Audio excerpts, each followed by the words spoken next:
Now, earlier in the year, the RHS and BBC local radio launched a nationwide competition inviting amateur gardeners to design a feel-good front garden, taking inspiration from their local region. Now, the brief was to design a space highlighting the health and well-being benefits of gardening.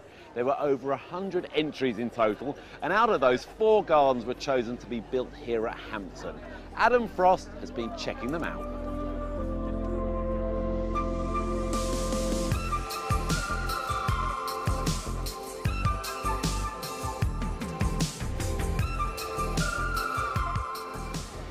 For me, the success of a good show garden is somewhere where I turn up at the show and I want to be in there. And this one, the moment I walked past, I wanted to go in. I wanted to go and sit on that seat. And I think because it talks to me about a sense of place, you know, it's about Whitstable, it's about the Kent coast. And then as you move around the space, the detail is cracking. This garden even gives me the feeling that actually the sea's entered the space, washed up. We've got the oyster shells, even the seaweed, dried seaweed is here. And then you really have to engage with the space because these clever little reels, which are ultimately just reclaimed steelwork, drop out of the big tank at the back there and fall into a sort of an old steel pool. Look at the planting, and actually though it's very simple, there's not lots of different plants, but it starts sort of deeper, back to the house. You've got this lovely sort of richness, but it's tapestry. But actually then popping up these wonderful sort of blue eryngiums against the terracotta of the wonderful achillea. But I love the way that actually the designers used the little dianthus that works its way through the whole space. It just all adds to this wonderful atmosphere.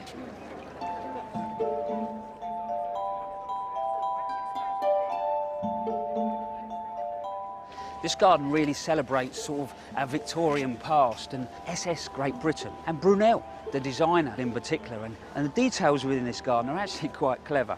You know, he's used the sort of the docks and the setting in the docks for the choice of materials. So you look at the grey paving, you look at the big strong sleepers, you even look at the boxes, and they were actually the old trading boxes. You know, they used to be loaded up, big rope on the side, and they would be moved on the ships. But what I do like is actually when it's come to planting the garden, he's looked at actually what started to come into the country, you know, what our traders were bringing in that great sort of Victorian period, and things like, you know, the echinacea, the achilleas, on top of our fruits. You know, so it's lovely every now and then just to dip into the past to maybe actually form an opinion about the future.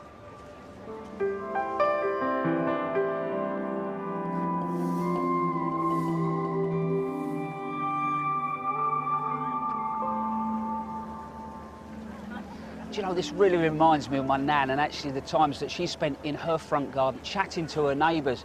I think that's what he's been really clever here is, you know, provided somewhere to sit. Maybe it might only be 10 minutes in the morning before you go to work. Do you know what? That 10 minutes can really set you up for the day. This garden really gives another nod to our industrial past, and this time it's Manchester. I think the designer's been really brave to actually bridge this canal, which is obviously a representation of those Manchester canals. Because some people might think, oh, it's a trip, but actually for me, it stops you and it engages you with the space. I think when it comes to the planting, he's been quite brave. He's introduced quite a bit of height in this garden, but by using the grasses, he's actually just filtered and you get this lovely sort of sense of movement. I mean, this Calamagrostis is absolutely stunning. And then you've got these little pockets of colour, you know, the yellow and then the sort of mauve. And I think that's the final point, really, is that actually front gardens maybe are not all about us and what they can do for us, but maybe about what they can give back to the streetscape. And you can always sit and have a cup of tea.